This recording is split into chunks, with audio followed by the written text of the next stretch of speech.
హీరోకి ఒక ఐలాండ్ లో వెదర్ రిపోర్టర్ గవర్నమెంట్ ఆఫీసర్ గా పోస్ట్ వస్తుంది. అయితే ఇక్కడ హీరోతో పాటు ఇంకో వ్యక్తి ఉంటాడు. ఆశ్చర్యపోయే విషయం ఏంటంటే అతనితో పాటు ఒక వింతైన జీవి కూడా బతుకుతూ ఉంటుంది. అది మనిషి చేప మిక్స్ అయితే ఎలా ఉంటుందో అలా కనపడుతూ హీరోతో ప్రేమలో పడిపోతుంది. కానీ ఆ జీవికి చెందిన జాతి కొన్ని వేల మంది వింత క్రీచర్స్ అనేవి అటాక్ చేస్తూ ఉంటాయి రోజు హీరో మీద. మరి ప్రేమించిన క్రీచర్ ని ఎలా కాపాడుకున్నాడు?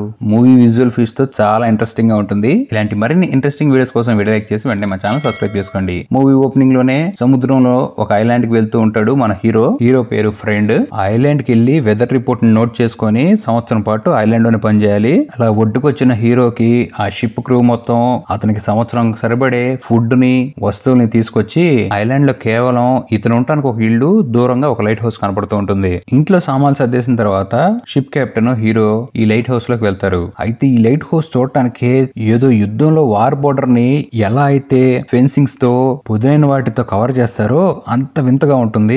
ఇక లైట్ హౌస్ లోపలికి వచ్చి చూస్తే ఒక వ్యక్తి ఉంటాడు. అతని పేరు గ్రోనర్. షిప్ కెప్టెన్ అడుగుతూ ఉంటాడు, అంత ముందు ఇక్కడ ఒక కుర్రోడు ఉండాలి కదా, అతను ఏమైనా అడిగితే ఒక రోజు రాత్రిపూట సముద్రంలో స్నానం చేయడానికి వెళ్ళాడు, అంతే ఎటు వెళ్ళిపోయాడు తెలియదు, మళ్ళీ తిరిగి రాలేదు. అలా చాలా రఫ్ గా వింతగా ఈ సమాధానం చెప్తూ ఉంటాడు ఈ క్యాండిడేట్. ఇక కెప్టెన్ వెళ్ళిపోతూ తన చేతిలో ఉన్న గన్ ఇచ్చి హీరోని జాగ్రత్తగా ఉండమని చెప్పి వెళ్ళిపోతాడు. ఆ రోజు నైట్ హీరో తను ఉన్న ఇంటిని మొత్తం చెక్ చేస్తూ షెల్ఫ్ లో అతనికి అంతకుముందు ఉన్న వ్యక్తి రాసిన డైరీ కనపడుతుంది. ఆ డైరీలో ఐలాండ్ గురించి ప్రతి డీటెయిల్ క్లియర్ గా రాసి కొన్ని వింత జీవుల బొమ్మలు కూడా గీస్తాడు. ఒక్కడే ఉన్నాడు కదా, అందుకని పిచ్చి పిచ్చి ఆలోచనతో ఈ బొమ్మలు గీసుకునే హీరో ఆ బుక్ చదువుతూ నిద్రపోతాడు. కానీ అతనికి సడన్ గా డోర్ దగ్గర సౌండ్ వస్తుంది. అలా డోర్ దగ్గరికి వెళ్ళి చూడంగానే అతనికి ఏదో ఒక వింత చెయ్యి డోర్ కింద నుంచి లోపలికి వస్తుంది. ఇది చూసిన మనోడు బిత్తరపోయి ఆ చేతిని తొక్కి చాలా భయపడిపోతాడు. ఆ ఇంట్లోనే ఒక చిన్న బంకర్ ఉంటే దాంట్లోకి వెళ్ళిపోయి ఆ బయట ఏం జరుగుతుందో ఆ డోర్స్ అందులోంచి చూస్తూ ఉంటే తనకు వింత కన్ను కనపడుతుంది. మనిషి కన్ను కాదు అది. భయంతో తన దగ్గర ఉన్న కత్తితో ఆ కన్ను పొడి చేస్తాడు. ఇక వెంటనే ఆ క్రీచర్ పారిపోతుంది. ఆ నెక్స్ట్ డే బయటకు వచ్చి చూసిన హీరోకి ఆ ప్లేస్ చుట్టూ కొన్ని వింత పాదముద్రలు కనపడుతూ ఉంటాయి. ఆ వింత పాదముద్రలు సముద్రంలోకి వెళ్ళినట్టు చుట్టూ గుర్తులు కనపడతాయి. ఇక హీరో భయం వేసి ఆ పక్కన లైట్ హౌస్ లో ఉన్న గ్రోనర్ గారి దగ్గరికి వెళ్ళి తలుపు కొడుతూ ఉంటే వాడు అసలు తీని కూడా తీయడు. పైన నుంచి నీ జావు నువ్వు జావరా అని రెక్లెస్ గా సమాధానం లోపలికి వెళ్ళిపోతాడు. ఇక హీరో ఈ రోజు నైట్ కూడా మళ్ళీ ఆ క్రీచర్స్ తన ఇంటి మీద అటాక్ చేస్తాయని ఈ గ్రోనర్ గాడు ఎలా అయితే ప్రిపేర్ చేసుకున్నాడో హీరో కూడా తన ఇంటి చుట్టూ అలా ప్రిపేర్ చేసుకుంటాడు మొత్తం. ఇంకా అంతే కదా, అదృష్టం కొద్ది మనోడు ఇంట్లోకి వెళ్ళి పూర్తిగా సర్చ్ చేస్తూ ఉంటే ఒక గన్ను బుల్లెట్స్ కూడా దొరుకుతాయి. అమ్మాయ అనుకొని నైట్ అవ్వగానే కొన్ని వందల కొద్ది క్రీచర్స్ ఇంటి మీద అటాక్ చేయడం స్టార్ట్ చేస్తాయి.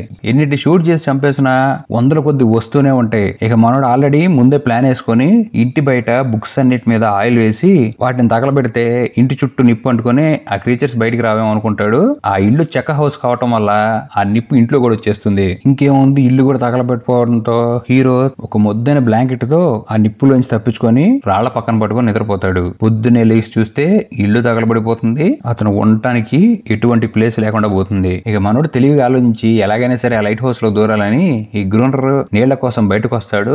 అప్పుడు మన లోపల దూరేచ్చని అనుకున్నట్టుగానే దాక్కొని ఈ గ్రోనర్ ఎప్పుడైతే బయటకు వస్తాడో అతను బెదిరించి అతనితో పాటు లోపలికి వెళ్ళిపోదాం అనుకుంటాడు. కానీ అప్పుడే ఈ వింతని క్రీచర్ బయటకు వచ్చి హీరోని అటాక్ చేయడం స్టార్ట్ చేస్తుంది. ఇక దీంతో భయం వేసిన హీరో ఆ క్రీచర్ ని కింద పడే చంపడానికి గన్ ఎప్పుడైతే దాని మీద పెడతాడో ఈ గ్రోనర్ వచ్చి దాన్ని ఏం చేయమాగా వదిలేసి అంటంతో హీరో గన్ను దాని వైపు పెట్టి దీన్ని వదిలేయాలంటే నన్ను కూడా లైట్ హౌస్ లోకి తీసుకెళ్ళని డీల్ ఓకే చేసుకుని ఎట్లాగైతే లైట్ హౌస్ లోకి దొరుకుతాడు. ఇంకా అలా ఇంట్లోకి వచ్చిన హీరో తన చేతి గాయం ఉండటంతో ఈ క్రీచర్ తన చేతిని నాకడం స్టార్ట్ చేస్తుంది. క్రీచర్ లో ఉన్న ఒక స్పెషల్ పవర్ ఏంటంటే దాని శాల్వాలో ఎటువంటి గాయాన్నైనా తగ్గించే పవర్ ఉంటుంది. నేను ఆ క్రీచర్ ని ట్రైన్ చేసి నా మనిషిలాగా చూసుకుంటున్నాను దాన్ని, ఇది నాకు సేవకురాలు, నేనేది చెప్తే అది చేసిద్ది అని చెప్పేస్తాడు. సరే ఇదంతా విన్న హీరో, సరే నువ్వు జావేదు నీ జావు, ఏదైనా షిప్ వస్తే నేను ఇక్కడి నుంచి వెళ్ళిపోతానంటే సంవత్సరం పాటు ఈ దరిదాపుల్లోకి ఒక షిప్ కూడా రాదు, నువ్వు అరిచి గీపెట్టినా సరే ఇక్కడే ఉండిపోవాలని చెప్తాడు. ఇంకా నువ్వు క్రీచర్స్ గురించి ఏం భయపడమాక, అవి రాత్రిపూట అటాక్ చేస్తే పొద్దున పూట ఏమి చేయలేవు, పొద్దున పూట సన్లైట్ కి వాటి చర్మం కాలిపోతుందని చెప్తాడు.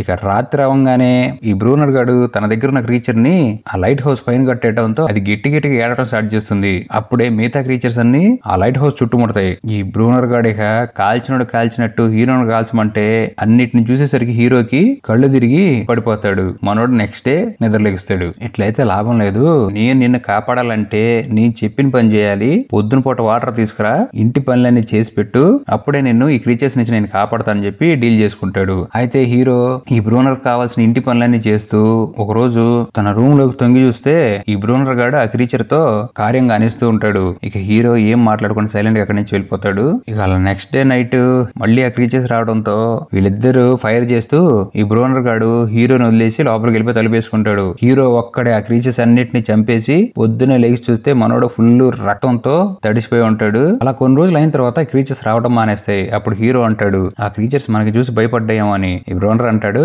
అవి అంత తొందరగా ఓటమిని ఒప్పుకోనానా, అవి మళ్ళీ వస్తాయి.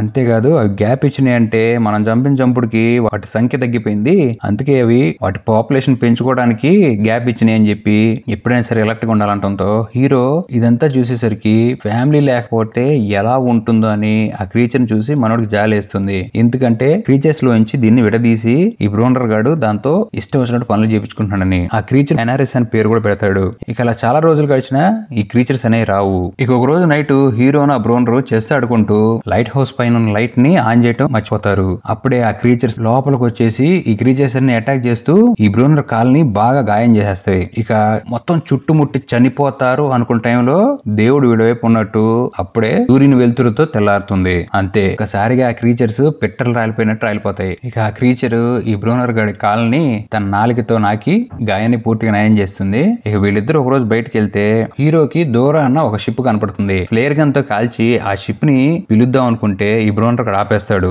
నాకు ఇష్టం లేదు ఇక్కడి నుంచి వెళ్ళిపోవటం, ఆ షిప్ ని పిలవద్దని చెప్పి గొడవ పడతాడు ఇక హీరోతో. ఇక వీళ్ళిద్దరు ఫైట్ లో అదిరిపోయి ట్విస్ట్ ఎనారిస్ వచ్చి ఈ బ్రూన్ గడ్ మీద కోపడుతుంది. ఇక మనోడికి ఎక్కడ లేని కోపం వచ్చి బెల్ట్ తీసుకొని ఎనారిస్ ని చిత్త కొడతాడు. ఇక దాంతో ఎనారిస్ అక్కడి నుంచి వెళ్ళిపోయి దాక్కోవడంతో హీరో తన దగ్గరికి వెళ్లి తనని కూల్ చేసి అప్పుడే ఒక షిప్ ని చూస్తాడు. తను ఆ షిప్ గురించి వచ్చి గ్రోనర్ కి చెప్పి ఇక్కడ షిప్ ఉంది, మనం ఈజీగా వెళ్ళిపోవచ్చు అంటే ఈ గ్రోనర్ గడు నాకు ఆ షిప్ గురించి ఎప్పుడో తెలుసు, అంతేకాదు దాంట్లో మంచి మంచి డైనమైట్స్ కూడా ఉన్నాయి సముద్ర అడుగు భాగంలో.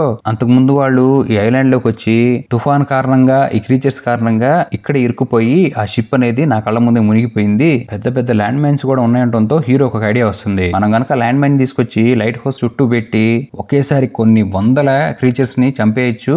ఎలా ఉంది ఐడియా అంటే బ్రూనర్ గాడు నేను చెప్పా కదా నేను ఇక్కడే ఉంటాను, నేను అసలు బయటికి రాను అని మళ్ళీ సీరియస్ చెప్తాడు. ఇక బాతో హీరో బయటికి వెళ్తే అక్కడ ఎనారస్ కూడా ఉంటుంది. తను చాలా ప్రేమగా చూస్తూ హీరోని నీళ్ళలోకి లాక్కొని బాగా ఎక్కువ ప్రేమను చూపించేసుకుంటారు. ఇదంతా ఈ బ్రూనర్ గాడు చాటుగా చూసి ఈ ఎన్ఆర్ఎస్ ఇంత పని చేస్తుందా అని జలసి వచ్చేస్తుంది మనోడికి. హీరో డైనమైట్స్ తీసుకొద్దాం అని చెప్పాడు కదా, అప్పుడు దాకా వద్దన్న ఈ బ్రూనర్ గాడు సరే దగ్గర స్విమ్మింగ్ సూట్ ఉంది పెద్దది, అది తీసుకొని నువ్వు నీళ్ళలోకి వెళ్ళు, ఆ ల్యాండ్ మైన్స్ అన్నిటిని జాగ్రత్తగా పట్టుకొని నీకు తాడు కడతాను, ఆ తాడు 3 సార్లు సిగ్నల్ ఇవ్వు, నేను పైకి లాగేస్తాను చెప్తాడు. కానీ ఇక్కడ ఈ బ్రూనర్ గాడి మైండ్ లో చాలా కోపం కసి వచ్చేసింది హీరో మీద.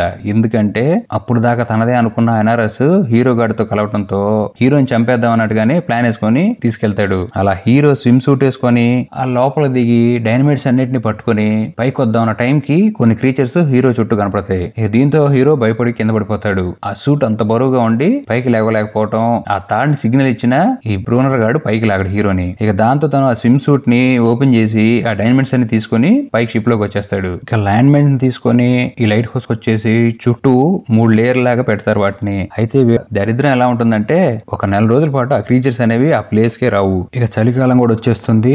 ఈ బ్రోనర్ గాడు ఈ క్రీచర్స్ ఎప్పుడు వస్తే వాటిని చంపేద్దామని చాలా కసిగా కోపం గలానే కూర్చుంటాడు. ఇక లోపలికి వచ్చి ఏంటి మనతో ఆడుకుంటున్నాయి, ఇదంతా దీని మూలంగానే వచ్చిందని తన దగ్గర ఉన్న క్రీచర్ ని పిచ్చగా కొడతాడు. ఇక హీరో అతను ఆపడంతో హీరో వైపు చాలా కోపంగా చూస్తూ ఉంటాడు. వీళ్ళిద్దరికి ఇంత ఎఫెక్షన్ ఇంత కలిగిందని, ఎలాగైనా సరే ఈ రోజు ఆ క్రీచర్స్ తెప్పించేస్తాను, ఓ పని చేయి లైట్ హౌస్ డోర్ ఓపెన్ చేసి పెట్టు, ఆ క్రీచర్స్ ఇటువైపు వచ్చేస్తాయి, నేను పైన ఉంటాను, అవి ఎప్పుడైతే వస్తాయో ల్యాండ్ మైన్స్ నేను పేల్చేస్తానని చెప్పి హీరోని కింద డోర్ దగ్గర ఉండమంటాడు. మనోడేసిన ప్లాన్ అంటే హీరోని చంపేద్దాం అనుకుంటాడు. అన్నట్టుగానే ఆ రోజు నైట్ ఇక్కడ బ్రోనర్ దగ్గర ఉన్న క్రీచర్ ని అరువు గట్టిగా కేకలయ్యి అని చెప్పి దాన్ని కొట్టి హింసించి గట్టిగా అరిచేలాగా చేస్తాడు. దీంతో క్రీచర్స్ అన్ని ఒక్కసారిగా అటాక్ చేయడం స్టార్ట్ చేస్తాయి. ఇక డోర్ తీసి ఉండటంతో హీరో మీద ఒక క్రీచర్ వచ్చి పడుతుంది. అయితే ఇక్కడ బ్రూనర్ ఆ ల్యాండ్ మైన్ ని ఆన్ చేయడంతో ఆ ల్యాండ్ మైన్ పేలవు, ఎందుకంటే దానికి ఆల్రెడీ కనెక్షన్ తీసేశాడు హీరో. దాన్ని బ్రోనర్ గడ పెట్టడం మర్చిపోయాడు. ఇక హీరో ఆ క్రీచర్స్ తో ఫైట్ చేసి లైట్ హౌస్ పైకి వెళ్లి ఆ ల్యాండ్ మైన్ కనెక్షన్ ఇచ్చి ఒక్కసారిగా పేల్చడంతో ఒక లేయర్ పేలిపోతుంది, కొన్ని క్రీచర్స్ చచ్చిపోతాయి. అయినా సరే ఇంకా వస్తూ ఉండటంతో రెండో లేయర్ ను కూడా పేలుస్తాడు. ఆ ఫోర్స్ కి హీరో స్పృహ కోల్పోయి పడిపోతారు. ఆ నెక్స్ట్ డే చాలా క్రీచర్స్ చనిపోయి కొన ప్రాణాలతో కొట్టుకుంటూ ఉంటాయి. ఈ బ్రోనర్ గాడు ఎంత బ్రూటల్ గా తయారయ్యి చావు బతుకులో ఉన్న క్రీచర్స్ ని హీరో కళ్ళ ముందే పొడిచి చంపేస్తూ ఉంటాడు. కానీ చనిపోతున్న వాటిని చూసి హీరోకి రియలైజేషన్ చాలా జాలి కూడా వేస్తుంది. అవి కూడా మనలాగే మనుషులు మనుషులు, వాటికి ప్రాణాలు, ఫ్యామిలీ ఉన్నాయని కొద్ది దూరం వెళ్లి హీరో బోన్ తో తయారు చేసిన పడవ యారిస్ దగ్గర ఒకటి ఉంటుంది బొమ్మ, ఆ బొమ్మను తీసుకెళ్లి పెడతాడు. అప్పుడే ఆ క్రీచర్స్ చేతిలో ఉన్న ఒక చిన్న పిల్లవాడు వచ్చి ఆ బోట్ ను పట్టుకుంటాడు. వాటి ఫేస్ ని చూస్తే అర్థమైపోతుంది హీరోకి ఇవి చంపాలనుకోవట్లేదు, పీస్ కోరుకుంటున్నాయని. అప్పుడే బ్రోనర్ గాడు కన్ను పట్టుకుని వచ్చి యారిస్ నేను లోపలికి రా అంటంతో అసలు ఏం మాత్రం మాట్లాడకుండా సైలెంట్ గా నేను రాను అన్నట్టుగా ఫేస్ పెడుతుంది. ఇక దీంతో మనోడికి అప్పుడు దాకా ఉన్న అహం, కోపం మొత్తం కింద దిగిపోతాయి. మనోడు ఫీలింగ్ ఏంటంటే ఇక్కడ రాజాలాగా బతుకుతూ ఈ క్రీచర్స్ ని చంపుతూ యారిస్ ని తన దగ్గర పెట్టుకుని పెద్ద కింగ్ లాగా ఫీల్ అయిపోతున్నాడు. ఇక హీరో బ్రోనర్ కొట్టి పంపించడంతో ఈ బ్రోనర్ కు దొరికిన ఫ్లేర్ గన్ తో ఆ వచ్చిన బాబుని కాల్చేస్తాడు. ఇది చూసిన యారిస్ మిగతా జాతి వాళ్ళందరూ భయపడి పారిపోతూ ఒక్కసారిగా యారిస్ కి నమ్మకం పోతుంది హీరో మీద. నువ్వు వాళ్ళలాగే చేసావు అన్నట్టుగా చూసి వెళ్ళిపోతుంది. ఇక కోపం వచ్చిన హీరో ఆ లైట్ హౌస్ లోకి వెళ్లి గ్రూనర్ ని పిచ్చగొట్టుడు కొడతాడు. అయితే ఈ ఫైట్ లో గ్రూనర్ గెలిచి తనకు ఒక యాక్స్ దొరకడంతో దాంతో చంపేస్తుంటే హీరో గ్రూనర్ అసలు పేరుతో పిలుస్తాడు. హీరోకి ఎలా తెలుస్తుందంటే తన ఫస్ట్ బుక్ చదువుతున్నప్పుడు ఒక లేడీ ఫోటోని చూస్తాడు. అదే ఫోటోని ఈ గ్రూనర్ తన వైఫ్ కలిసి ఉన్న ఫోటోని చూస్తాడు. నువ్వు కూడా నాలాగా వెదర్ రిపోర్ట్ చేయడానికి వచ్చిన వాడివే, నీ పేరుని అడిగితే నువ్వు చనిపోయావని చెప్పావు. ఇదంతా ఎందుకు చేస్తున్నాడంటే తన గురించి ఎవరికి తెలియకుండా ఈ ఐలాండ్ లోనే ఉండిపోవాలని చెప్పా కదా, రాజు అనే దర్పంతో ఇక్కడే ఉండిపోవాలని ఫీల్ అయిపోతున్నాడు. గ్రూనర్ గురించి అసలు నిజం తెలిసిపోవడంతో తనకు రియలైజేషన్ వచ్చి తనకు తానుగా క్రీచర్స్ దగ్గరికి వెళ్లి చనిపోతాడు. ఇక హీరో ఒకడే బతికి ఒక సంవత్సరం అయిపోయిన తర్వాత మళ్ళీ ship captain weather reporter observe చేయడానికి ఒక మనిషి కూడా వస్తాడు. ఆ కెప్టెన్ వచ్చి వెదర్ రిపోర్ట్ చేయడానికి ఒక ఆఫీసర్ వచ్చాడు కదా, అతను ఏడిని అడిగితే హీరో ఈ బ్రూనర్ ఫస్ట్ ఏదైతే సమాధానం చెప్పాడో అదే సమాధానం చెప్తాడు, చచ్చిపోయాడని. అయితే హీరోకి ఈ బ్రూనర్ గాడు ఫస్ట్ ఎలా అయితే ఎంత ప్రశాంతంగా ఉంటుందో ఐలాండ్ లో అనుకుంటున్నాడో సేమ్ అదే ఫీల్ అవుతున్నాడు. ఇక్కడ ఎనరిస్ స్వేచ్ఛగా బతుకుతుంది సముద్రంలో, నేల మీద. తనని పట్టుకునే వాళ్ళు, వేధించే వాళ్ళు ఇంకెవ్వరు లేరు. అలా సముద్రంలో ఈదుతున్న ఎనరిస్ ని చూపిస్తూ మూవీ ఎండ్ అయిపోతుంది.